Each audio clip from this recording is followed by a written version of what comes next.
ओम नमो भगवते वासुदेवाय। ओम नमो भगवते वासुदेवाय।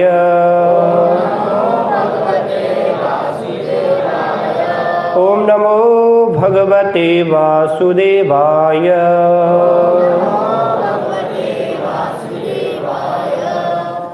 श्रीमद्भगवद गीता यथारूप अध्याय 9 परम गुह्य ज्ञान श्लोक संख्या 22।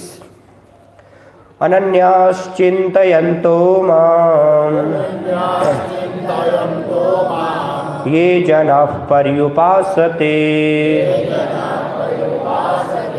तेषां नित्याभियुक्तानां योगक्षेमं वहाम्यहम्। शब्दार्थ। अनन्यः जिसका कोई अन्य लक्ष्य न हो, अनन्य भाव से। चिंतयन्तः चिंतन करते हुए, माम मुझको, ये जो जनाः व्यक्ति, पर्युपासते ठीक से पूजते हैं, तेषां उन नित्य सदा अभियुक्तानां भक्ति में लीन मनुष्यों की योग आवश्यकताएं, क्षेमं सुरक्षा, आश्रय, वहामि वहन करता हूँ, अहम में। अनुवाद तात्पर्य श्री श्रीमद् अभय चरणारविंद भक्ति वेदांत स्वामी श्रील प्रभुपाद के द्वारा। किंतु जो लोग अनन्य भाव से मेरे दिव्य स्वरूप का ध्यान करते हुए निरंतर मेरी पूजा करते हैं, उनकी जो आवश्यकताएं होती हैं उन्हें मैं पूरा करता हूँ और जो कुछ उनके पास है उसकी रक्षा करता हूँ। तात्पर्य। जो एक क्षण भी कृष्ण भावनामृत के बिना नहीं रह सकता, वह 24 घंटे कृष्ण का चिंतन करता है और श्रवण कीर्तन स्मरण पाद सेवन वंदन अर्चन दास्य शक्य भाव तथा आत्मनिवेदन के द्वारा भगवान के चरण कमलों की सेवा में रत रहता है। ऐसे कार्य शुभ होते हैं और आध्यात्मिक शक्ति से पूर्ण होते हैं, जिससे भक्त को आत्म साक्षात्कार होता है और उसकी यही एकमात्र कामना रहती है कि वह भगवान का सानिध्य प्राप्त करे। ऐसा भक्त निश्चित रूप से बिना किसी कठिनाई के भगवान के पास पहुंचता है। यह योग कहलाता है। ऐसा भक्त भगवत कृपा से इस संसार में पुनः नहीं आता।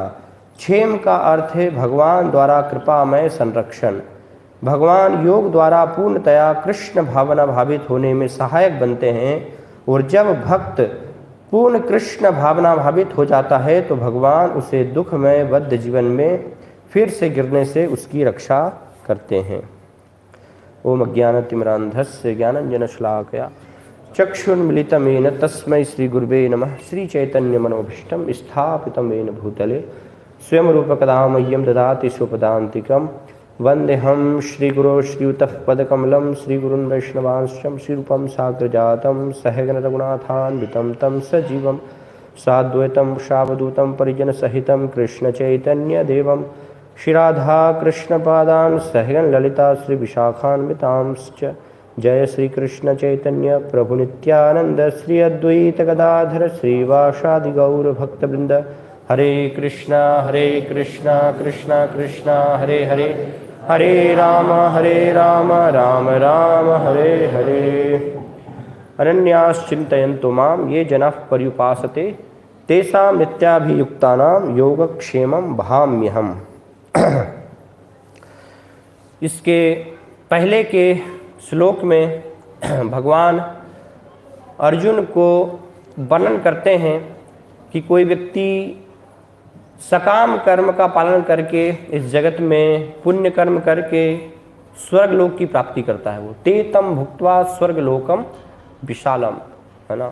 स्वर्गलोक में उसको विशाल मात्रा में सुख की, आनंद की प्राप्ति होती है। लेकिन सुख प्राप्त होने के बाद क्या होता है? क्षीणे पुण्य मर्त लोकम विशंति, दोबारा से फिर स्वर्गलोक जाता है, वहाँ पर पुण्य भोग करता है। जब पुण्य समाप्त हो जाते हैं तो फिर इस भौतिक जगत में पुण्य छीन होने पर दोबारा से आना पड़ता है। एवं त्रयी धर्म मनुपन्ना गतागतम कामा लवंते, फिर आता है, फिर दोबारा से जो है पुण्य कर्म करता है, फिर जाता है, फिर नीचे आता है, ऐसे ऊपर नीचे, है ना। तो संसार में अधिकतर हम देखते हैं कि यही श्रेणी है ना, जो सबसे ज़्यादा प्रचलित हम देखते हैं धर्म, क्रिश्चियन धर्म और मुस्लिम धर्म, तो उनका भी विचार बस स्वर्ग लोक तक ही है, स्वर्ग से आगे का कोई विचार नहीं है ना। वहाँ पर जन्नत और हेवन, है ना, कि स्वर्ग में हमें पुण्य कर्म करके भोगना है असीम रूप से वहाँ पर। तो अर्जुन को जब भगवान ये बता रहे हैं तो अर्जुन क्या है, वो इस प्रकार से मूर्ख नहीं है कि ऊपर जा रहे हैं और नीचे आ रहे हैं, कोई विचार नहीं कर रहे हैं कि ये हो चल क्या रहा है, ये बस ऊपर नीचे लेकिन अर्जुन क्या है, बुद्धिमान व्यक्ति हैं, भगवान के भक्त हैं, है ना। तो अर्जुन प्रश्न करते हैं कि ये तो मेरी समझ से बाहर की बात है ना, कि ऊपर जाना और नीचे जाना, तो ये तो कोई मार्ग मुझे समझ नहीं, इससे कोई अलग आप तो मार्ग बताइए श्रेष्ठ, है ना। बुद्धिमान व्यक्ति क्यों इसमें फंसेगा कि जब पुण्य कर्म के ऊपर जाना है और वहाँ रुकना ही नहीं है ना, छीन होने के बाद दोबारा से फिर नीचे आना है, तो ऐसे करने का अर्थ क्या हुआ, है ना। तो इसलिए जब अर्जुन इस प्रकार से फिर जिज्ञासा करता है, क्योंकि वार्तालाप चल रहा है ना, भगवान और अर्जुन के मध्य में वार्तालाप हो रहा है, तो अर्जुन जब जिज्ञासा करते हैं तो फिर यहाँ पर जो है भगवान अर्जुन को ये श्लोक बोल रहे हैं कि अगर तुम ऊपर नीचे इस प्रकार से नहीं करना चाहते हो तो क्या करो, अनन्यास चिंतयन्तु माम, जो एक और वास्तविक जो मार्ग है वो क्या है, अनन्यास चिंता, अनन्य रूप से मेरा भजन करना, है ना। चिंतयन्तु माम, भगवान जो है माम अर्थात मेरा, है ना, और अनन्य, अनन्य अर्थ, अनन्य का अर्थ क्या होता है, अनन्य अर्थात न अन्य, है ना, न अन्य मतलब अर्थात दूसरा कोई नहीं, केवल माम। भगवान क्या कह रहे हैं, दूसरा कोई नहीं, केवल माम, ना शिव जी, ना दुर्गा जी, ना गणेश जी, ना 33 करोड़ देवता, है ना तथाकथित साईं बाबा, ना कोई नहीं, है ना, केवल मैं, माम। इसलिए भगवान भगवद्गीता का अंतिम निर्देश क्या देते हैं, सर्वधर्मान परित्यज्य माम एकम शरणम ब्रज। तो वहाँ भी क्या आ रहा है, भगवान क्या कह रहे हैं, माम एकम, एकमात्र मेरी शरण ग्रहण कर, और किसी की नहीं, है ना। और कैसे, लगातार, अनन्य का अर्थ, शब्द का दूसरा अर्थ ये भी होता है धारावाहिक, अर्थात बिना रुकावट के जो निरंतर प्रवाहित होता रहता है। जैसे कुंती महारानी भागवतम में भगवान से प्रार्थना कर रही हैं, त्वयि में अनन्य विषया मतिर मधुपति सकृत रतिर मुद बहता बद्धा गंगे बोघम अधनवती। जैसे गंगा जी पहाड़ों से निकल करके, हिमालय से निकल करके और तीव्र वेग से जो है समुद्र की तरफ बिना रुकावट के निरंतर बह रही, प्रभावित हो रही है।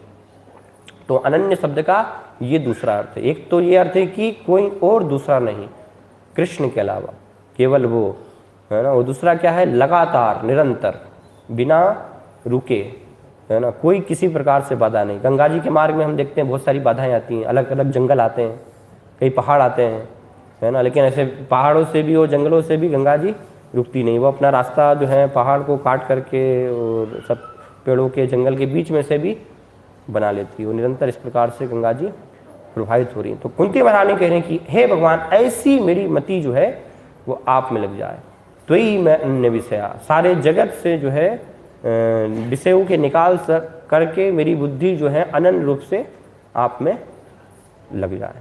तो ये भगवान यहाँ पर कह रहे हैं कि ये वास्तविक मार्ग है, अनन्य रूप से मेरा जो है भजन करना, अनन्यास चिंतन, चिंतन करना भगवान का, है ना। चिंतन अर्थात स्मरण। तो एक दो शब्द हैं, एक चिंतन और एक होता है चिंता। तो किसी चीज़ की हम जो है चिंता करते हैं, अर्थात ये मेरे पास नहीं है, मुझे मिल जाए, ये मिल जाए, ये मिल जाए, है ना, ये मुझे प्राप्त हो जाए। तो चिंता से क्या होता है, चिंता से दुख प्राप्त होता है, शोक प्राप्त होता है, और चिंतन करने से आनंद मिलता है। दोनों क्रियाएं एक जैसी लगेगी आपको, है ना, क्रिया में कोई अंतर नहीं है, लेकिन उसके परिणाम में अंतर है ना। चिंता से जो है दुख प्राप्त होगा, शोक होगा और हताशा होगी, निराशा होगी, और चिंतन से सुख प्राप्त होगा, आनंद की प्राप्ति होगी, है ना। तो भगवान एकमात्र उनका जो है चिंतन करने के लिए यहाँ पर अर्जुन को वर्णन कर रहे हैं, क्योंकि ये वास्तव में जो है जीव की स्वाभाविक स्थिति, आत्मा की स्वाभाविक स्थिति है ना। और ये कोई कठिन कार्य नहीं है, हमें साधारणतः कठिन लगता है ना। जैसे कहा जाए कि आप जो है ध्यान कीजिए, भगवान का स्मरण कीजिए, तो हमें लगेगा कैसे करें भगवान का स्मरण, भगवान का ध्यान कैसे करें, लेकिन कोई कठिन कार्य नहीं है। वास्तव में हम स्मरण तो नित्य कर रहे हैं, है ना, क्योंकि हर जीव के अंदर बताया गया क्या है, प्रेम, है ना। प्रेम जो है आत्मा का स्वभाव है, आत्मा का लक्षण है। इसलिए बताया गया है शास्त्रों में, नित्य सिद्ध कृष्ण प्रेम साध्य कबू नय, कि ये कभी भी जो है साध्य, बाहर से ऐसे कोई लाने की वस्तु नहीं है कि प्रेम कहीं बाहर से प्रकट हमें करना है। सब हर एक जीव के हृदय में, सिर्फ मनुष्य ही नहीं, है ना, सारे प्राणियों में हम जो है ये प्रेम की भावना देखते हैं। ये धर्म का सार है वास्तव में, है ना। प्रेम आत्मा की स्वाभाविक स्थिति, भगवान से प्रेम करना, तो हम सब में देखते हैं, प्राणियों में भी देखते हैं, है ना। एक गाय जो है अपने बछड़े से प्रेम करती है, एक कुछ पक्षी हैं तो अपने छोटे बच्चों के लिए वो दाने की व्यवस्था करते हैं, उनसे प्रेम करते हैं, है ना। तो ऐसे भौतिक जगत में भी हम सब जो है स्मरण और चिंतन तो वास्तव में कर ही रहे हैं, लेकिन अभी किसका कर रहे हैं, संसार का चिंतन कर रहे हैं। संसार में जिनसे हमारा प्रेम है, लगाव है, उनका हम चिंतन कर रहे हैं। करते हैं कि नहीं चिंतन, अर्थात क्या कि बिना कोई सामने नहीं है वो व्यक्ति वस्तु, और आंख बंद करें तो वो व्यक्ति वस्तु सामने आ जाए, है ना। तो होता है कि नहीं, बच्चे से प्रेम होता है तो फिर आप जब ध्यान करते हैं, बच्चा स्कूल जाता है तो सारा चिंतन आने लगता है ना, वहाँ पर सब चिंतन हो जाता है हमें, है ना। या किसी को धन से आसक्ति है तो धन घर में रखा है तो उसकी रक्षा की चिंतन रहती है, तो आंख बंद करते ही सब सारे हीरे जवाहरात कहाँ अलमारी में कहाँ रखे हैं सब ध्यान आने लगते हैं है ना। सारा जो है चिंतन आ जाता है ना। कोई प्रेमी प्रेमिका है तो प्रेमिका ने बोला कि आज मैं घर पे आऊँगी, तो कैसा वो चिंतन पूरा ध्यान में ही रहता है फिर, है ना। पूरा घर में इधर उधर टहलता रहता है। जैसे ही दरवाजे की घंटी बजती है तो लगता है कि बस अब आ गई वो। और कहीं जो है अगर ब्लू वस्त्रों में भी देख लेता है दूसरी कोई लड़की को तो उसको लगता है ये वही है है ना। क्योंकि वहाँ पर जो है प्रेम है। हालांकि भौतिक जगत में जो है वास्तविक प्रेम नहीं होता है, लेकिन फिर भी हम जो है उसको प्रेम कहते हैं। तो प्रेम होने से अपने आप क्या होता है, वस्तु, व्यक्तियों का, संसार की सब चीज़ों का स्मरण होता है ना हमें। तो ये सबके हृदय में, हर जीव के वास्तव में हृदय। तो इसको क्या करना है, अभी संसार से निकाल करके जब हमारा प्रेम का जो केंद्र है, जब हम भगवान को बना लेंगे तो ऑटोमेटिक फिर भगवान के नाम, रूप, गुण, लीलाओं का जो है हमें चिंतन होने लगेगा, है ना। उनका हमें स्वाभाविक रूप से जो है स्मरण होने लगेगा। कोई कठिन नहीं है कि कैसे हमें स्मरण होगा। भगवान का स्मरण करना तो बहुत कठिन कार्य है नहीं, बहुत सरल है, बस प्रेम की आवश्यकता है ना। इसलिए शास्त्रों में शब्द बताया अंजसा, है ना। जैसे अंजन हम लगाते हैं ना, प्रेमांजन छुरीत भक्ति विलोचन संत सदैव हृदय सुविलोकयन्ति। तो हमेशा हर जगह जो है भगवान का वो दर्शन करते, उनको स्मरण होता है ना। निरंतर नाम, रूप, गुणलाओं का वो स्मरण कर पाते हैं। तो ये वास्तव में आवश्यकता है। केवल संसार में जो हमारा प्रेम अभी बटा हुआ है ना, यहाँ पर परिवार में, हमारे जो है समाज में, यहाँ पर हम रहते हैं, देश में, अलग अलग जगहों में हमारा प्रेम, तो उसको वहाँ से जो है जो बिखरा हुआ है अभी, है ना, उसको निकाल करके और केवल एकमात्र जो है भगवान में संयोजित करना है, भगवान के चरण कमलों में लगाना है। तो वो फिर अपने आप से होगा। वो कुछ कठिन जो है कार्य नहीं है कि कैसे हम जो है अनन्य रूप से चिंतन वास्तव में कर पाएंगे, है ना। भौतिक स्तर पर हर व्यक्ति जो है कहीं ना कहीं उसका जो है साक्षात्कार कर रहा है, उसका अभ्यास कर रहा है चिंतन करने का, है ना। क्योंकि खाली मन किसी का भी नहीं है। हर व्यक्ति किसी न किसी का तो जो है चिंतन वो हो ही रहा है, चल ही रहा है ना। बस हमें संसार भोग से निकाल करके उसको भगवान में लगाना है। तो अनन्यास चिंतन तो भगवान कह रहे हैं कि ये जो है तुम्हें करना है। फिर भगवान आगे कहते हैं कि ये जना, है ना। और ये चिंतन जो है ऐसा नहीं कि कुछ लोग कर सकते हैं, सिर्फ कोई भी कर सकता है ना। ये जना, ये न जना अर्थात जो कोई भी जन हो, है ना। भगवान ऐसा नहीं कर रहे केवल ब्राह्मण है वो ही मेरा चिंतन कर सकते हैं, केवल सन्यासी हैं वो ही मेरा चिंतन कर सकते हैं, नहीं। भगवान कह रहे हैं ये जना, जो कोई भी संसार का जन हो। इसलिए भगवान भगवद्गीता में ही बताते हैं, अपि चेतसी पाप्यभ्यो, है ना, अपि चेतसु दुराचारो भजते माम अनन्य भाग। वहाँ पर भी अनन्य शब्द है। साधुरेव समन्तव्य सम्यक व्यवसितो हिशय, कि जो कितना ही बड़ा जो है पापी से पापी व्यक्ति क्यों ना हो, है ना। इसलिए भगवान कह रहे हैं ये जना, कि कोई अव्वल नंबर का जो है पापी क्यों ना हो। आप सभी संसार के जो है सारे गुंडे मवाली पापियों में से 100 लोगों को एकत्रित कीजिए, है ना, चुने हुए जो हैं, और 100 में से भी एक को चुनिए तो ऐसा नंबर 1 भी जो है अपि दुराचारो, है ना, ऐसा दुराचारी पापी व्यक्ति क्यों ना हो, लेकिन भगवान क्या कह रहे हैं कि वो भी अनन्य भाग, है ना, अगर अनन्य रूप से मेरा भजन में लगा हुआ है तो उसको क्या मानना चाहिए, उसको साधु मानना चाहिए। वो साधु है ना, साधु जो है हो जाएगा, भगवान ने उसको साधु जो है स्वीकार कर लिया, है ना। तो प्रश्न उठ सकता है, अरे कैसे, इसने तो इतने पाप किए हैं, इतने जघन्य कर्म किए, इसको कैसे साधु मान ले, है ना। लेकिन नहीं, भगवान की भक्ति से वो शुद्ध हो जाएगा, है ना। अपि चेतसी पापेभ्यो सर्वेभ्यः पाप कृत्यम, है ना। ज्ञानम वृजिनम संतिरिष्यति, सर्व ज्ञान प्लवेनेव वृजिनम संतिरिष्यति, कि कितना ही पापी क्यों ना, लेकिन ज्ञान रूपी जो नौका जो है वो ऐसी है कि उसमें वो अगर बैठ जाता है, उसके नीचे आ जाता है, तो फिर वो भवसागर को पार कर सकता है ना। जैसे कोई व्यक्ति अगर कीचड़ में गिर गया है, एक गड्ढे में पूरा कीचड़ है जहाँ पर भैंस बैठी हुई है, और वो गिर गया उसमें जो है तो सारा पूरा जो है कीचड़ कीचड़ हो जाएगा, गंदा, है ना, दिखेगा। तो कोई लोग कहेगा कितना गंदा है ये, है ना। लेकिन कोई बात नहीं, अभी गंदा है, लेकिन वो नल के नीचे बैठ जाए जा कर के और नल चालू कर दे तो अभी धीरे धीरे सफा हो जाएगा। लोग देखने वाले बोले अरे कितना गंदा है, लेकिन अभी नल के नीचे बैठ गया है वो, है ना। तो थोड़ी देर में जो है सब धुल जाएगा, सारा कीचड़ जो है धुल जाएगा और बिल्कुल बहुत स्वच्छ हो जाएगा, बहुत सुंदर दिखने लगेगा, है ना। तो ऐसे ही भगवान जो है कह रहे हैं कि कितना ही जो है पापी से पापी, नंबर 1 का भी पापी क्यों ना हो, लेकिन भक्ति को उसने स्वीकार कर लिया है ना। अभी भक्ति के जो है वो आश्रय में यहाँ पर आ गया है, ये मार्ग में है, तो बहुत ही जल्द जो है ये सारे पाप उसके धुल जाएंगे और वो शुद्ध साधु, इसलिए उसको साधु मानना चाहिए, है ना। तो वो भी मेरा भक्त है। तो फिर अर्जुन प्रश्न कहते हैं कि अगर इतने सारे पाप तो कितनी देर में शुद्ध हो जाए, कितना समय लगेगा, है ना। तो बहुत अगर पापी व्यक्ति है तो उसको तो बहुत समय लग जाएगा। नहीं, भगवान कहते क्षिप्रम भवति धर्मात्मा शाश्वत शांति निगच्छति। क्षिप्रम अर्थात चुटकी में, है ना। यूं भक्ति में लगने से बस एक क्षण के अंदर जो है कितना ही सुदुराचारी व्यक्ति भी क्यों ना हो, तो वो क्या हो जाएगा, शुद्ध हो जाएगा, है ना। 1 मिनट भी उसको वास्तव में नहीं लगेगा, क्योंकि भक्ति जो है इतनी शक्तिशाली है। जैसे आग लगती है ना गर्मी के समय में, तो कितना ही जो है बड़ा सूखी घास क्यों ना हो, तुरंत जो है एक क्षण में आग जब लगती है तो तुरंत सफा हो जाता है ना। कितनी जो है एकड़ के एकड़ खेत क्यों ना हो, वो सब जल करके राख हो जाता है। थोड़ा सा भी समय जो है नहीं लगता। व्यक्ति घर से जो है जाता है, पहुँचता है इतनी देर में तो सारा सफा हो जाता है है ना। तो ऐसे भक्ति जो है वो क्या है, आग की तरह है। जब इसके संपर्क में कोई आ जाता तो सारे पापों को वो जला करके राख कर देता है। इसलिए बताइए ये अन्य च पापा, है ना, कि कितने कैसे आबिर सुम्बा यवना खसाद है ना। ऐसे व्यक्ति भी जो है किरात हुनांद्र पुलिंद पुलकसा आबिर सुम्बा यवना खसाद है, ये अन्य च पापा यतपाश्रया शुद्धंति तस्मै प्रभ विष्णवे नमः। ये सारे व्यक्ति भी जो है इतने निम्न श्रेणी के व्यक्ति भी शुद्ध हो जाते हैं, कितने ही दुराचारी क्यों ना हो, है ना। तो कोई भी नहीं चाहता इस संसार में कि कोई जो है दुराचारी, हम चाहते हैं कि कोई दुराचारी बने, है ना। और हमारे बच्चों को भी हम नहीं चाहते, है ना। अच्छे संस्कार देना चाहते हैं सभी को कि स्कूल जाकर के सब जो है सदाचारी बने, है ना, अच्छे गुण ग्रहण करें।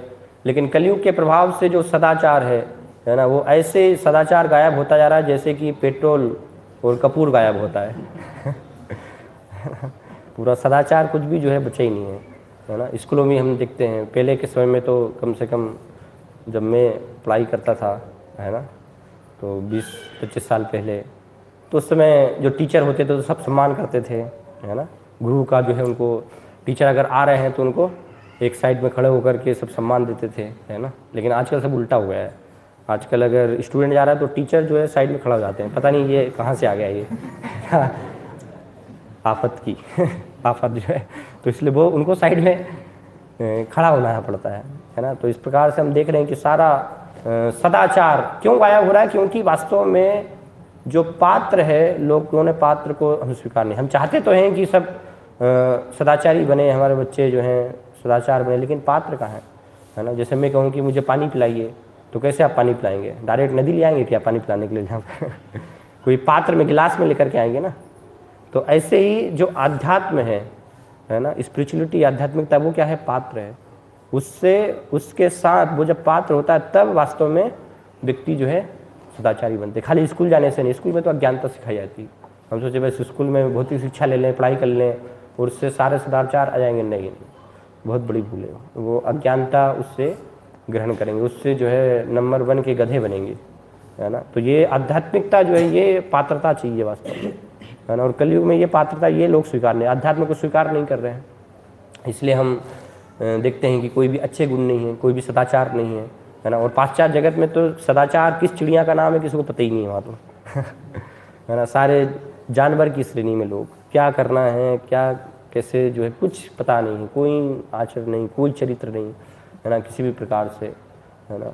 पूरा जो है डिग्रेडेशन, पशु के स्तर पर लोग, और उसी का अनुकरण करके आज सारे भारतीय लोग भी, है ना, हम भी वही दिशा में चल रहे हैं। और हम कहते हैं कि प्रगति है ना, हम एडवांस प्रगति, तो प्रगति कहाँ है वास्तव में, है ना। अगर हमारे हम जो है पूर्वजों को देखें तो वास्तव में वो प्रगति थी, है ना। हमारे पूर्वज जो है, देखिए आप अपने बड़े बुजुर्ग जो है होंगे तो पूछिएगा उनसे, बुजुर्गों से सब, है ना, कि पहले सब हर एक घर में जो है सोने चांदी के बर्तन हुआ करते थे, है ना। और नहीं सोने चांदी के तो कम से कम तांबे कांसे पीतल के तो होते ही थे। और कोई साधु वगैरह कोई आ जाते थे तो उनके लिए एक सेट तो रखते ही थे, ताकि वो आए तो उनको कम से कम चांदी की थाली में जो है खिलाएं, है ना। लेकिन अभी तो उससे जो है धीरे धीरे हम कहते हैं प्रगति है, लेकिन प्रगति के नाम पर दुर्गति हो के अभी कांच के और चीनी के, और अभी तो अब कागज़ के पत्तल जो है वो सब जो है ना, बड़े बड़े लोग भी पैसे हैं धन है लेकिन सब कागज़ में खा रहे हैं तो ये प्रगति है, डिग्रेडेशन है ना। कहाँ प्रगति? पहले के समय में सब घरों में जो है भगवान के चित्र होते थे, राम कृष्ण नरसिंह भरा, है ना, भगवान की पिक्चर सब लोग, पूरा घर जो है सब जगह आप देखेंगे तो पूरा भगवान के स्मरण, भगवान का स्मरण हो तो भगवान के चित्र, है ना। लेकिन धीरे धीरे पतन हुआ तो भगवान से नीचे उतर करके फिर लोग जो हैं महान वीर जो पुरुष हैं उनके लगाने लगे, है ना। शिवाजी महाराज और पृथ्वीराज चौहान, महाराणा प्रताप, है ना, ऐसे जो महान वीर हैं, ठीक है वो भी अच्छा है, महान वीर भी तो कोई उतना बुरा नहीं है ना। लेकिन आजकल तो और ज़्यादा जो है डिग्रेशन हो गया है कि अब महान वीर और जो है भगवान तो कहीं आपको दिखेंगे ही नहीं लोगों के घरों में, है ना। जो 3rd क्लास लोग हैं बिल्कुल नंबर 1 के, है ना, सारे बॉलीवुड एक्टर, क्रिकेटर, बस उनके सब जगह चित्र दिखेंगे आपको, है ना। सारी जो एक्ट्रेस हैं आधे कपड़ों में, तो वो सारे जो हैं दिखाई देंगे। तो ये क्या है? भगवान की जगह हमने जो है ऐसे 3rd क्लास लोगों को जो है 10th क्लास लोगों को, उनको चित्र उनका रोज स्मरण कर रहे हैं, उनको देख रहे हैं हम, है ना। तो ये पूरा क्या है? प्रगति है, क्या है? डिग्रेशन है। इससे फिर कैसे जो है चरित्र का निर्माण होगा, कैसे सदाचार होगा वास्तव में, है ना। इससे कोई भी जो है सदाचार कभी भी नहीं आ सकता, कभी भी नहीं सीख सकते। भगवत गुण ग्रहण करने से, अध्यात्म को ग्रहण करने से वास्तव में ये सारे सदाचार अच्छे गुण आते हैं, है ना। इसलिए श्रीमद् भागवतम बताइए, यस्यास्ति भक्तिर भगवती अकिंचना सर्वे गुणैः तत्र समासते सुखा हराव भक्तस्य कुतो महद्गुणा मनोरथे नासतो धावतो भी। कि जो मन के रथ पर सवार होकर के कार्य करते हैं तो उनके जीवन में कोई भी जो है गुण नहीं हो सकते अच्छे गुण, है ना। लेकिन जो भगवान के भक्त हैं, जो आध्यात्मिकता में लगे हुए, तो सारे अच्छे गुणों का उनके अंदर जो है विकास तुरंत हो जाता है, कितने ही वो पापी भी क्यों ना हो, है ना। वो सारे पाप खत्म होकर के तुरंत सारे जो है अच्छे गुण, दिव्य गुणों का उनके अंदर विकास हो जाता है। तो इसलिए भगवान यहाँ पर कह रहे हैं कि ऐसे भी जो है अगर अपि चेतसु दुराचारो भी क्यों ना हो, कोई भी जन क्यों ना हो, कितना ही निम्न से निम्न श्रेणी का व्यक्ति भी क्यों ना हो, लेकिन वो मेरा जो है अनन्यास चिंतयन्तु माम, वो मेरा चिंतन करता है तो वो वास्तव में मेरा भक्त है, साधु है, उसको साधु मानना चाहिए, है ना। उसको किसी भी स्थिति में पापी नहीं मानना चाहिए। फिर आगे भगवान क्या बता रहे हैं, कैसे करता है वो? पर्युपासते, ये जना पर्युपासते, है ना। पर्युपासते अर्थात उपासते, अर्थात भगवान जो है ऊपर आसन ले जा करके बैठना, अर्थात भगवान के समीप जो है बैठना, भगवान के निकट वास करना, है ना। तो इसी से एक शब्द है उपवास, है ना। जैसे आज एकादशी को उपवास है, तो किस लिए हम उपवास करते हैं? उप का अर्थ क्या है ना, भगवान के उपवास अर्थात जो है समीप, भगवान के निकट वास करना, बैठना, है ना, वहाँ पर रहना, तो उसको उपवास कहा गया है। तो इसी प्रकार से पर्युपासते, पर्युपासते अर्थात भगवान के समीप जो है बैठ करके उनकी पूजा करना, है ना। और वास्तविक इसका और जो अर्थ है वो क्या है कि भगवान की पूजा करना किस लिए, भगवान से कुछ मांगने के लिए नहीं, है ना। भगवान से दूसरा कुछ नहीं मांगना कि भगवान आप मुझे ये दे दो, भगवान से केवल भगवान को ही मांगना, है ना। ये वास्तव में पर्युपासते है। इसको कहा गया अनन्यास चिंतयन्तो मां, कि और कोई नहीं, कि भगवान आप मुझे धन दे दो, आप मुझे ये दे दो, है ना, आप मुझे ये दे दो। तो भगवान से हम मांग रहे हैं, है ना, तो वो तो क्या हो जाएगा, समाप्त हो जाएगा। आपने धन लिया, पता लगे रास्ते में भगवान से लेकर के गए आप और रास्ते में चोरी हो गया, तो फिर उस धन का क्या लाभ है ना। इसलिए महाभारत में हम देखते हैं कि महाभारत युद्ध जब प्रारंभ होने वाला था तो भगवान के पास दुर्योधन और अर्जुन जो है सहायता के लिए जाते हैं, है ना। और अर्जुन भगवान के चरण कमलों में बैठ जाते हैं, भगवान अभी शयन कर रहे हैं, और दुर्योधन जो है उनके सिर के पास जा कर के बैठ जाता है। तो भगवान उठते हैं तो अर्जुन को देखते हैं, है ना। और लेकिन दुर्योधन कहता है नहीं, मैं भी आया हूँ, मैं भी हूँ यहाँ पर तो भगवान कहते हैं कि नहीं, अर्जुन जो है छोटा भी है और ये मैंने इसको देखा है, तो पहले जो है मांगने का अधिकार इसी को है। तो अर्जुन को बोलते हैं कि तुम मांगो, क्या तुम्हें जो है चाहिए, है ना। तो दुर्योधन बड़ी चिंता में था कि पता नहीं सारी जो है चतुरंगिनी सेना, नारायणी सेना अगर अर्जुन ने मांग ली तो मेरा क्या होगा है ना। चतुरंगिनी सेना अर्थात पैदल, रथ, हाथी, घोड़ा, ये चार जो समूह होता है तो उसको चतुरंगिनी सेना कहते हैं, है ना। तो ऐसे भगवान की विशाल जो है नारायणी सेना थी। लेकिन अर्जुन थोड़ा सा भी जो है नहीं सोचते कि नहीं भगवान, क्या मैं नारायणी सेना भी मांग सकता हूँ। अर्जुन तुरंत क्या कहते हैं, भगवान आप चाहिए है ना, मुझे जो है आपकी नारायण, उससे कोई मतलब नहीं। तो दुर्योधन बड़ा प्रसन्न हो जाता है, मन में अरे ये अर्जुन क्या मूर्ख है ये पूरा, है ना। नारायणी सेना छोड़ करके जो है कृष्ण ग्वाले को मांग रहा है, जो कि जो युद्ध भी नहीं करेंगे, है ना, जिन्होंने वचन लिया है कि नहीं मैं कोई शस्त्र भी नहीं उठाऊंगा, तो खाली ऐसे निहत्ते जो है ग्वाले को लेकर के क्या है ना। तो वो प्रसन्न हो जाता है, भैया ठीक है मुझे जो है चतुरंगी सेना आप जो है भिजवा दीजिएगा दुर्योधन बोलता है ना। तो भगवान वास्तव में जब आ गए तो फिर क्या हो जाएगा, ये वास्तविक बुद्धिमानी है ना। सब चीज़ आ जाएंगी, सारी चीज़ें आ जाएंगी। एक राजा का जन्मदिन था तो उसने बड़े प्रसन्न होकर के कहा कि आज जो व्यक्ति भी जो है जो चीज़ पर मेरा राज्य में हाथ रख देगा वो उसकी हो जाएगी, है ना। तो सब आने लगे, कोई ने जो है इतनी गायों पर हाथ रख दिया, कोई ने ये सोने पर हाथ रख दिया, कोई ने सब अपने अपना जो है जिस पर हाथ रखते गए वो ले जाते गए, है ना। तो एक वृद्ध महिला वहाँ पर आई कि ऐसा, है ना, राजा आज जो है ये राजा वचन दिया, तो उसने कहा कि मैं राजा से मिलना चाहती हूँ, है ना।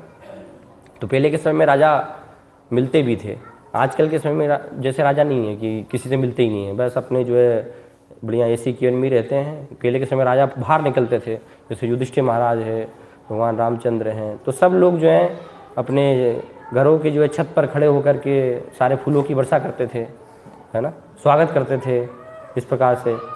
लेकिन आजकल तो क्या, अगर निकलते भी है तो पूरा बुलेट प्रूफ कार में, पता नहीं कैसे फूल तो आते नहीं, गोली नहीं आ जाए कैसे तो सारा बुलेट प्रूफ कार में राजा निकलते हैं तो इस प्रकार से राजा मिले उनसे, है ना। और राजा ने कहा कि हाँ आज जो है ये भी है। तो वो जो माता थी उन्होंने राजा के सिर पे हाथ रख दिया बोले आज आप मेरे हो गए अब तो जब राजा ही हो गया तो फिर वो तो राजमाता बन गई, है ना। तो सारा राज्य उनका है, अलग अलग वस्तुओं पे हाथ रखने की क्या आवश्यकता है ना।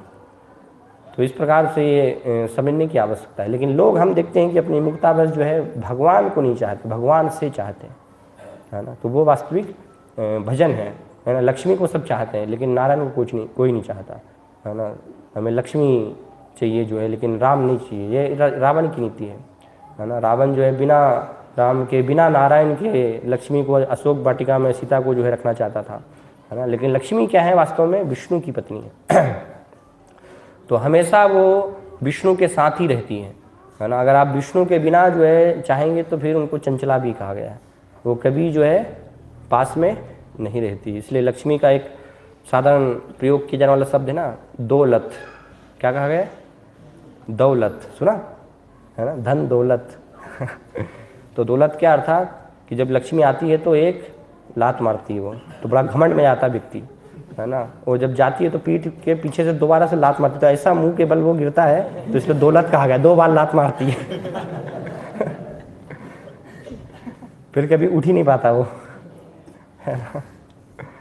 तो बिना नारायण के जो है लक्ष्मी किसी के पास भी जो है नहीं रहती। जहाँ पर विष्णु है ना, कृष्ण है, राम है, वहीं पर वास्तव में हमेशा जो है लक्ष्मी निवास करे। इसी प्रकार से पृथ्वी भी है, तो पृथ्वी देवी को भी विष्णु पत्नी कहा गया है ना। पृथ्वी भी जो है उनको भी विष्णु पत्नी के रूप से जाना जाता है।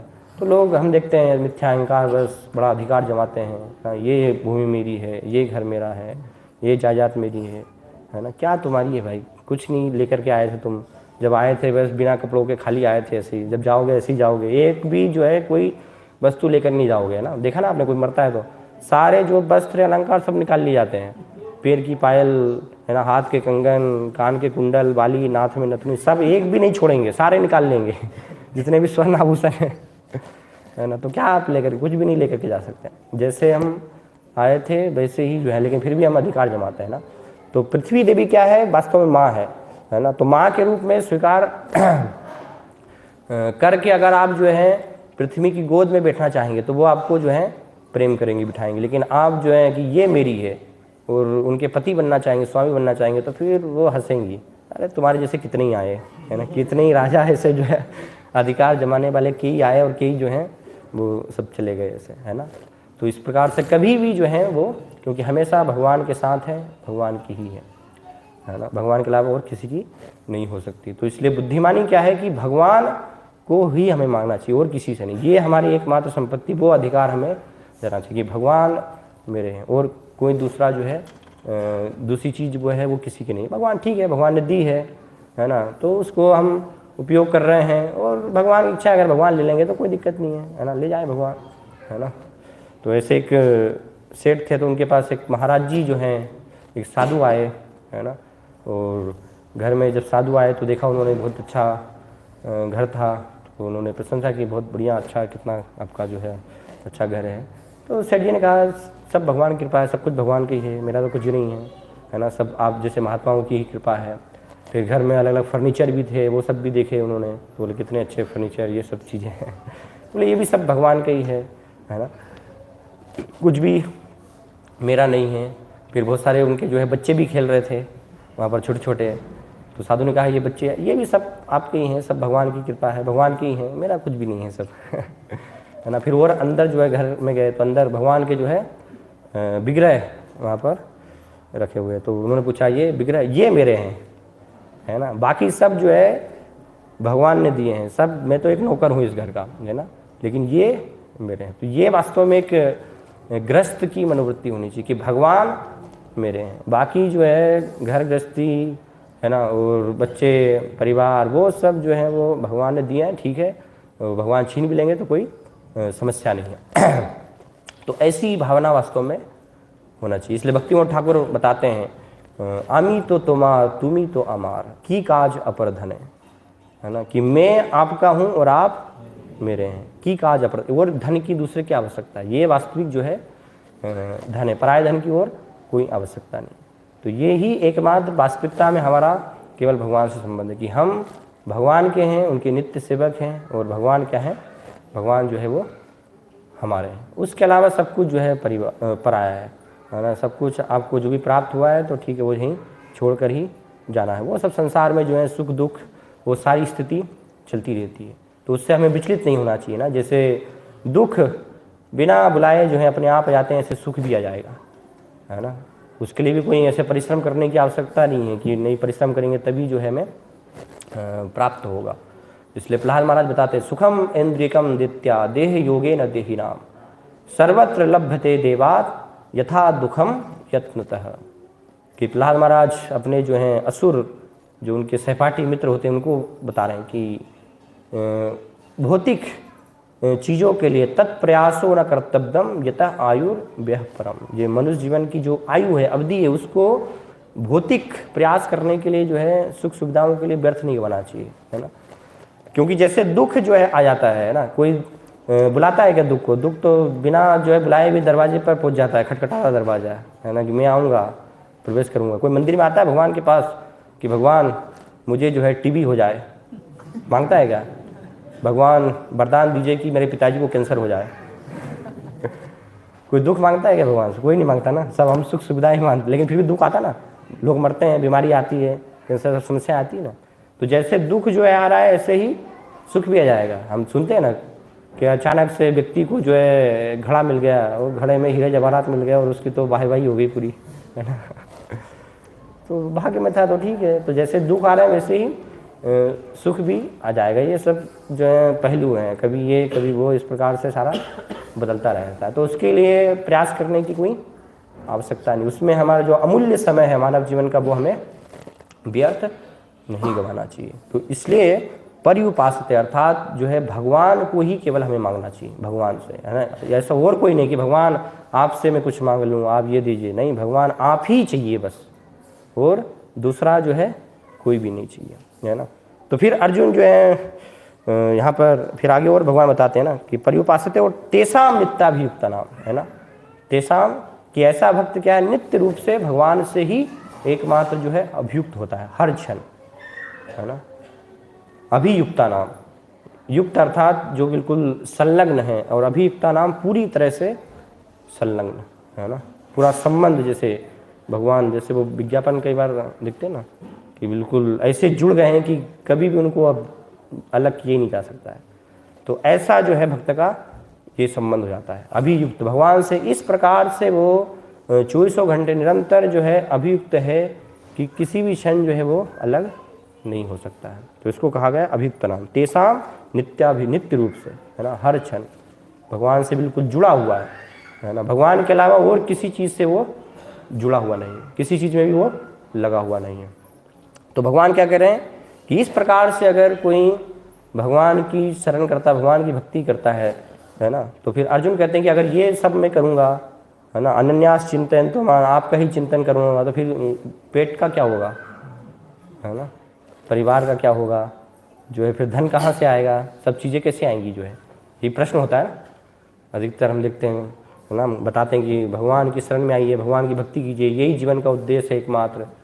तो लोग ऐसे ही जो है प्रश्न पूछते हैं कि भगवान की भक्ति शरण अगर यही करने बैठ जाएंगे तो फिर संसार का क्या होगा, पालन पोषण कैसे होगा, है ना। हमारी तो जिम्मेदारी है, कोई हम ब्रह्मचारी सन्यासी तो है नहीं कि सब कुछ छोड़ करके बैठ जाएं, है ना, मंदिर ही आ जाएं। आप तो बस मंदिर आने के लिए कह रहे हो लेकिन हमें तो घर गृहस्थी भी देखनी है, तो फिर कैसे होगा, है ना, काम कैसे चलेगा। लेकिन भगवान क्या कह रहे हैं कि जो अनन्य चिंतन, अनन्य रूप से लगा हुआ, तो भगवान योग क्षेमम वहाम्यहम, मैं जो है उसका योग क्षेम वहन करता हूँ। भगवान यहाँ पर ये गारंटी दे रहे हैं, है ना। उसको इसकी जो है चिंता करने की कोई आवश्यकता नहीं है ना। योग क्षेमम अर्थात कि जो उसके पास है भगवान उसकी रक्षा करते हैं, आपको सिक्योरिटी लगाने की आवश्यकता नहीं है ना, भगवान रक्षा करेंगे अनन्य रूप से अगर आप भगवान के भजन में हैं। शर्त लेकिन ये है, बाकी की सारी पहले की कंडीशन पूरी होनी चाहिए, तब योग क्षेम वहाम्यम की कंडीशन जो है पूरी होगी, है ना। तो बाकी पहले की जो कंडीशन क्या है कि अनन्य रूप से, ना अन्य और कोई नहीं, है ना, चिंतन तो पर्युपासते, केवल भगवान को ही मांगना, भगवान से और कोई दूसरी वस्तु नहीं मांगना, और नित्य रूप से अभियुक्त तेसाम सततयुक्ता नाम, भगवान नित्य रूप से संलग्न लगा हुआ। तो ऐसे व्यक्ति का फिर योग क्षेम क्या है, स्वयं भगवान वहन करते हैं, है ना।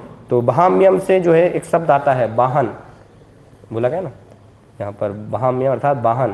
तो वाहन का अर्थ क्या होता है, अर्थात भार ढोना, बोझ ढोना, है ना। वाहन का यही कार्य होता है ना, हम बोझ लेकर के जो है और एक स्थान से दूसरे स्थान वो कार्य होता है।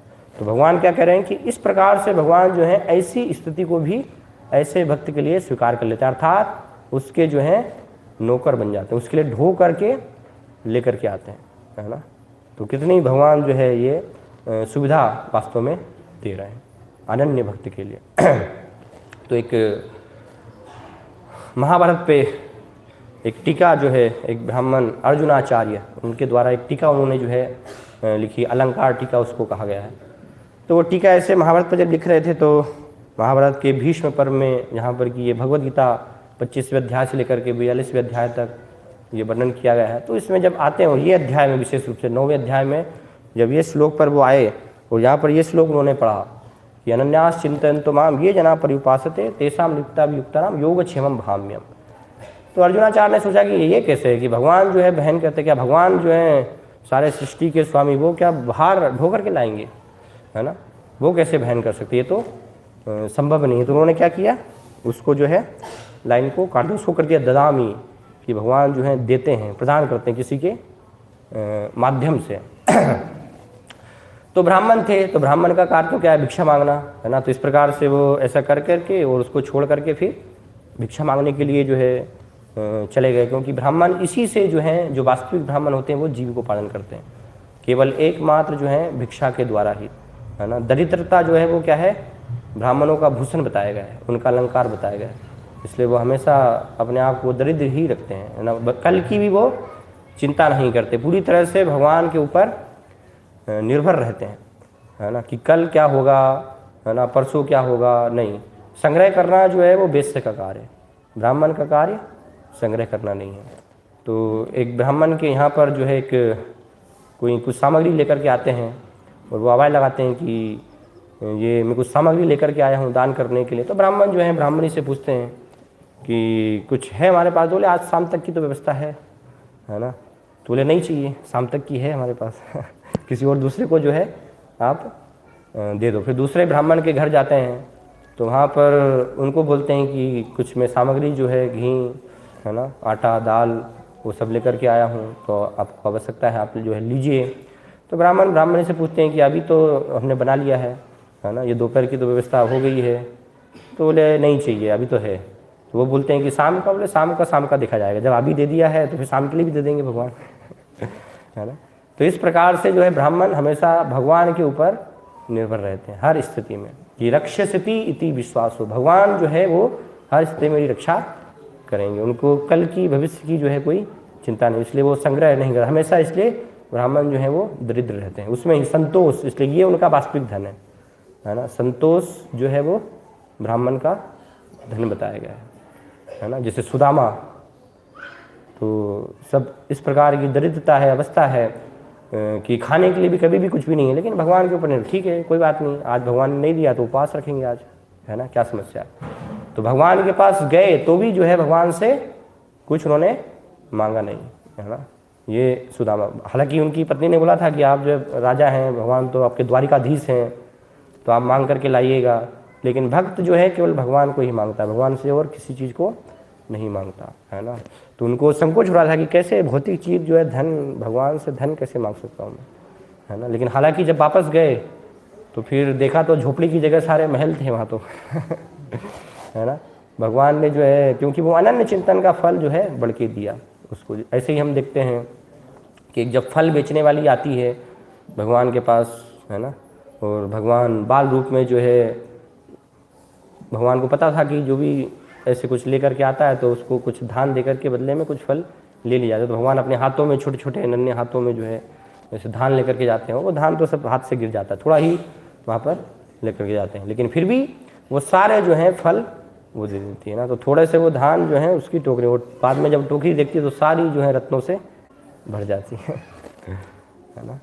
तो इस प्रकार से ब्राह्मण का कार्य होता है संतोष। तो ये अर्जुनाचार्य जो है ऐसे भिक्षा मांगने के लिए जाते हैं। और दूसरी तरफ जब भिक्षा मांगने के लिए गए हैं वो, तो उनकी पत्नी जो है ब्राह्मणी वो घर पे है, और उधर कृष्ण बलराम अपने कंधों पर जो है 2 डलिया में पूरा बोझ भर करके, एक में फल हैं, सब्जियां हैं, दाल है, घी है, ऐसे सब सारे सामग्री वहाँ पर लेकर के आते हैं। और उन ब्राह्मणी को कहते हैं कि ये जो हैं आपके पतिदेव ब्राह्मण ने जो है भेजा है। और ऐसे जब नीचे उतारते झुकते हैं तो पीछे देखती है ब्राह्मणी, तो उनकी पीठ पर ऐसे जो है लाल एक निशान है। तो बोले ये किसने मारा आपको तो बोले आपके स्वामी ने ही हमें पीटा है ना। तो बोले नहीं, वो तो बहुत अच्छे ब्राह्मण, वो तो किसी को पीटते नहीं है ना।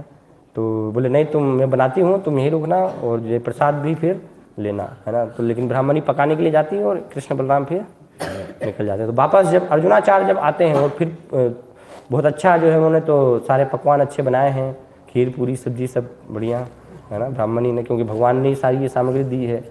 तो ब्राह्मण जो अर्जुनाचार्य पूछते हैं कि ये मुझे तो आज कोई भिक्षा मिली नहीं, ये कहाँ से तुम्हें प्राप्त हुआ। तो बोले ठीक है, तो मैं बाद में बताऊँगी कहाँ से प्राप्त हुआ, लेकिन पहले ये बताऊँ कि आपने जो है छोटे बालकों को पीटा क्यों, है ना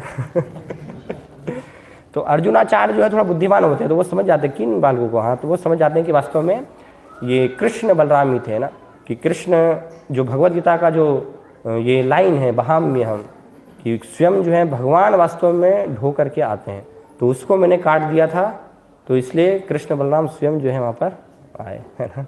तो ये इस प्रकार से फिर उनको पछतावा कि ये अपराध माना मैंने वास्तव में किया है ना। तो इसलिए बताया कि भगवत गीता जो है वो क्या है, स्वयं भगवान की वाणी, भगवान के शब्द हैं।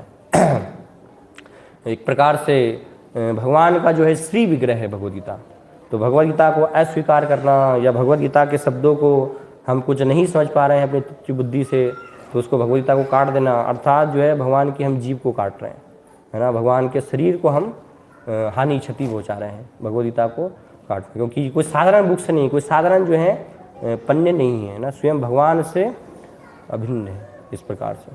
तो ऐसी जो है अनेकों हम लीलाएं देखते हैं, एक नहीं अनेक लीलाएं देखते हैं कि भगवान जो है अपने अनन्य भक्तों का जो है सारी योग क्षेम भाम्यम की वो पूर्ति करते हैं, है ना। उनको कोई उसके लिए जो है प्रयास करने की आवश्यकता नहीं होती है। एक मृगारी नाम के जो है व्यक्ति थे, तो पशुओं को जो है आधा मार मार करके वो छोड़ देते थे, है ना। ऐसे कुकृत्य कार्य वो करते थे। तो एक बार नारद मुनि भ्रमण करते करते आए, उन्होंने देखा कि ये कौन ऐसा दुराचारी व्यक्ति है ना, पापी व्यक्ति जो आधा पशुओं को मार करके जो है ऐसे उनको कष्टमय अवस्था में छोड़ रहा है।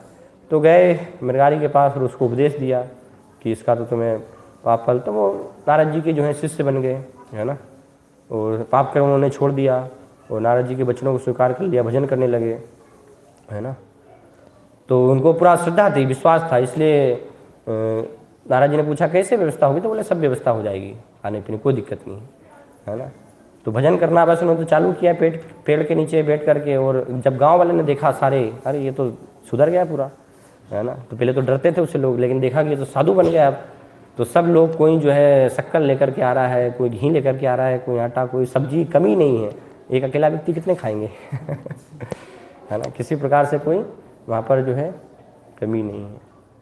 तो ये हम देखते हैं कि भगवान जो है सारी बिना मांगे भी जो है अपने भक्तों के लिए सारी व्यवस्था जो है भगवान करते हैं, है ना। इसी प्रकार से एक बार वृंदावन में जो है रूप गोस्वामी बैठे हुए थे।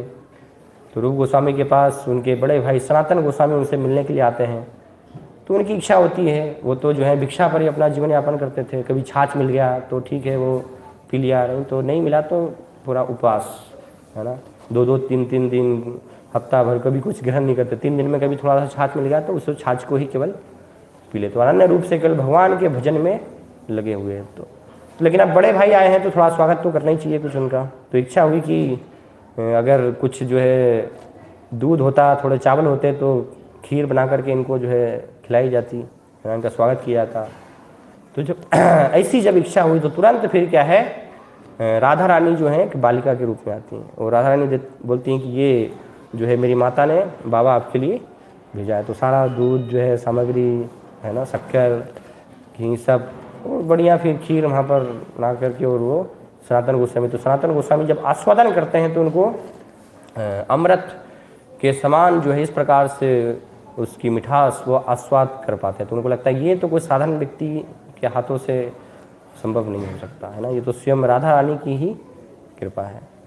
तो रूप गोस्वामी बताते हैं कि राधा रानी ही आपको वास्तव में वो स्वयं देने के लिए आई थी, है ना। तो ये हम देखते हैं कि अनन्य रूप से जो भजन में लगे हैं तो फिर भगवान ही उनकी व्यवस्था करते हैं। उनको कोई ऐसे अलग से कोई चिंता करने की आवश्यकता नहीं रह जाती ना, सारी सब व्यवस्था जो है भगवान कर देते हैं। अभी देखिए हम ही हैं ब्रह्मचारी जीवन में कितना, हमें तो कोई चिंता करने की आवश्यकता नहीं है। हमें तो आटा दाल का भाव भी पता नहीं है कि रोज़ किराना क्या है, भाई कैसे महीने पे अब किराना आएगा, क्या होगा, नहीं, चिंता नहीं करते हम। भगवान के लिए बस एकमात्र जो है चिंतन भगवान का प्रचार कैसे होगा, सब भगवान व्यवस्था कर रहे हैं। ऐसा एक दिन भी कभी नहीं आया कि आज कभी भूखे रह गए है ना, आज भूखे पेटी जो है सोना पड़ रहा है, नहीं, भगवान भेज देते हैं, है ना। कभी मंदिर में नहीं भी बनता तो भगवान जो है गृहस्थों को प्रेरणा देते हैं, वो गृहस्थ भक्त कभी प्रसाद लेकर के आ जाते हैं भगवान कैसे किसी को भी जो है प्रेरणा दे सकते हैं, माध्यम जो है किसी को भी बना सकते हैं, है ना। अगर हम जो है पूर्ण रूप से भगवान के ऊपर निर्भर हैं तो किसी भी प्रकार से फिर कोई जो है स्थिति में कभी भी समस्या नहीं होगी, है ना। हमेशा भगवान जो है उसका संरक्षण पालन करेंगे, है ना। और ऐसे महान जो है इतिहास, ये तो सब महान भक्तों ऐसे इतिहास का वर्णन हो रहा है। आधुनिक समय में भी हम ज़्यादा दूर अगर नहीं जाएं तो कुछ वर्तमान समय में भी देखें तो गुजरात में एक नरसिंह मेहता नाम के भक्त हुए हैं, है ना। तो शिव जी की उन्होंने जो है बहुत भक्ति की उपासना की और शिव जी जो है उनकी भक्ति से प्रसन्न हो गए, प्रकट हो गए शिवलिंग से। उन्होंने कहा कि क्या चाहिए, है ना। तो ऐसी कोई इच्छा नहीं थी उनकी तो मांगने की, वो तो ऐसे ही आकर्षण बस शिव जी का भजन कर रहे थे, है ना। तो इसलिए अब प्रकट हो गए तो फिर उन्होंने पूछा शिव जी ने कि क्या चाहिए, तो कोई इच्छा तो नहीं थी, लेकिन इसलिए फिर ऐसे ही विचार उन्होंने किया, पूछा कि जो भी आपको सबसे प्रिय हो वही आप दे दीजिए। अब मुझे तो पता नहीं मुझे क्या मांगना है।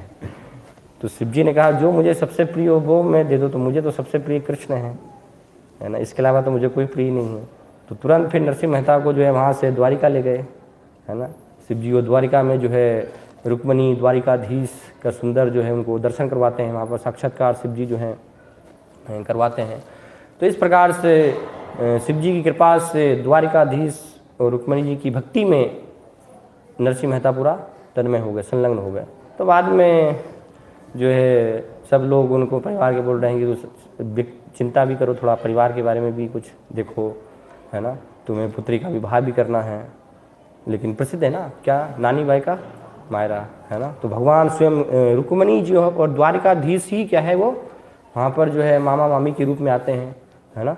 और वो खुद जो है सारी सब जो है बारात के लिए जो भी सब सारी विवाह की व्यवस्था सब कुछ कौन करते हैं, है ना। वो तो अपना भजन में, नरसिंह मेहता तो बस भजन में जो कुछ करना है भगवान को देखेंगे, है ना।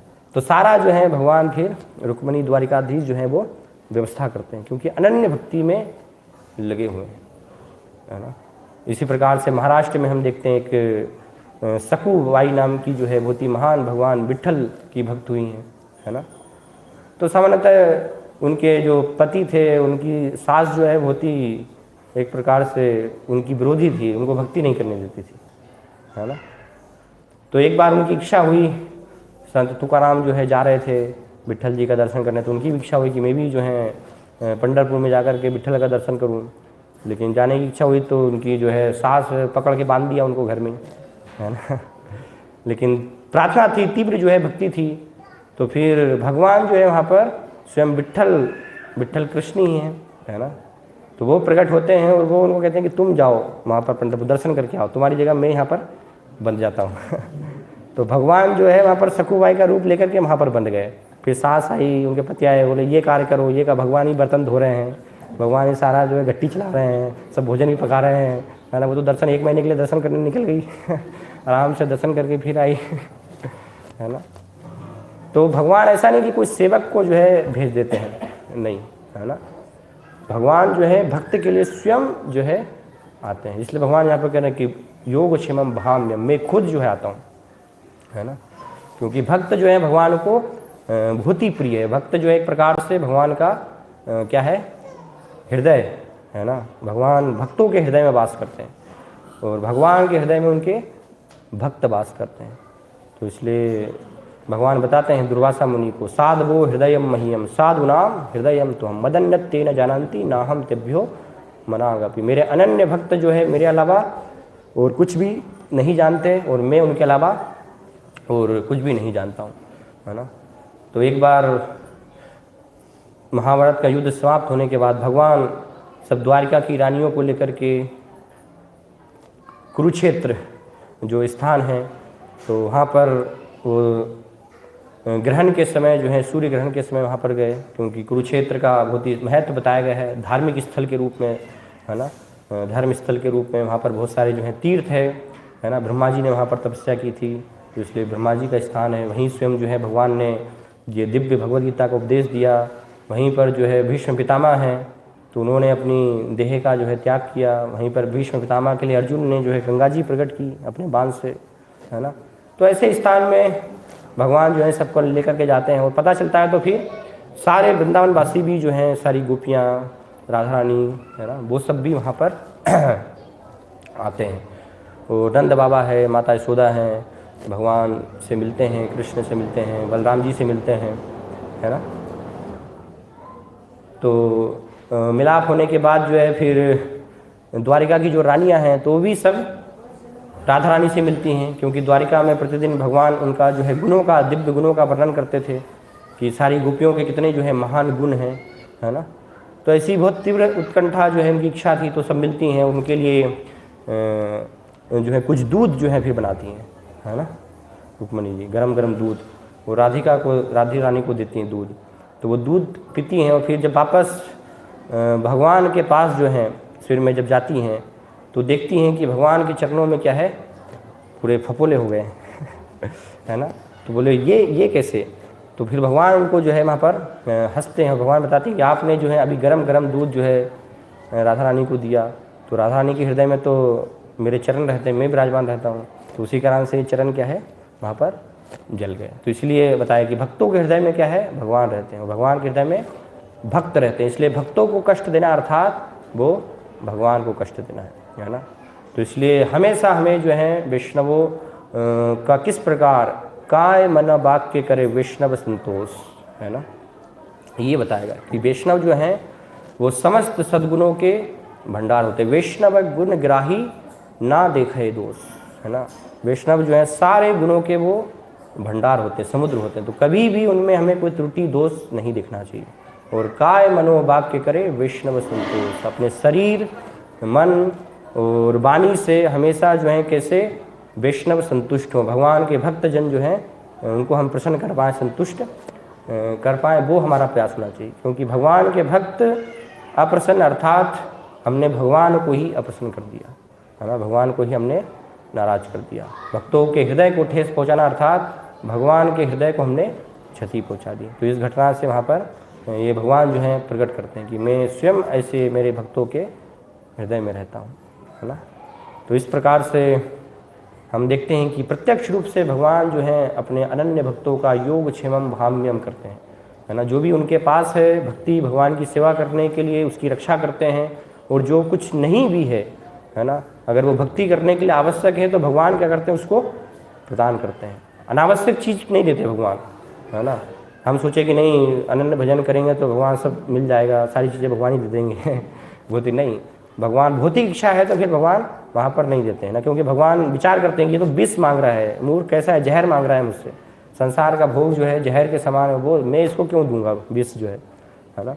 तो जो आवश्यक है जितना जो है भक्ति भगवान की जिससे हम सेवा कर पाएँ, है ना, हमारी भक्ति में सेवा में कोई विघ्न ना हो, कोई त्रुटि नहीं हो, तो भगवान वो सारी जो है हमें व्यवस्था प्रदान करेंगे, सारी जो है वो देंगे। स्वयं भगवान उसको देने के लिए आएंगे। ऐसा नहीं कि किसी के माध्यम से या किसी के हाथ जो है भिजवा दिया, नहीं, स्वयं जो है कृष्ण बलराम भगवान स्वयं जो है प्रत्यक्ष रूप से आते हैं। जैसे भक्त जो है, भक्त को भगवान की सेवा स्वयं करनी होती है ना। हम स्वयं करते हैं ना भगवान की सेवा, ऐसे नहीं कि किसी दूसरे से जो है करवा लिया, तो भगवान फिर उससे प्रसन्न होते हैं जब हम स्वयं कर रहे हैं। तो ऐसे ही भगवान भी अपने भक्तों की सेवा स्वयं करना चाहते हैं। ऐसा नहीं कि अपने सेवकों को विद्युत जाओ मेरे भक्तों की सेवा कर देना, नहीं, भगवान स्वयं जो है लालायित रहते हैं ऐसे अनन्य भक्तों की सेवा करने के लिए, है ना।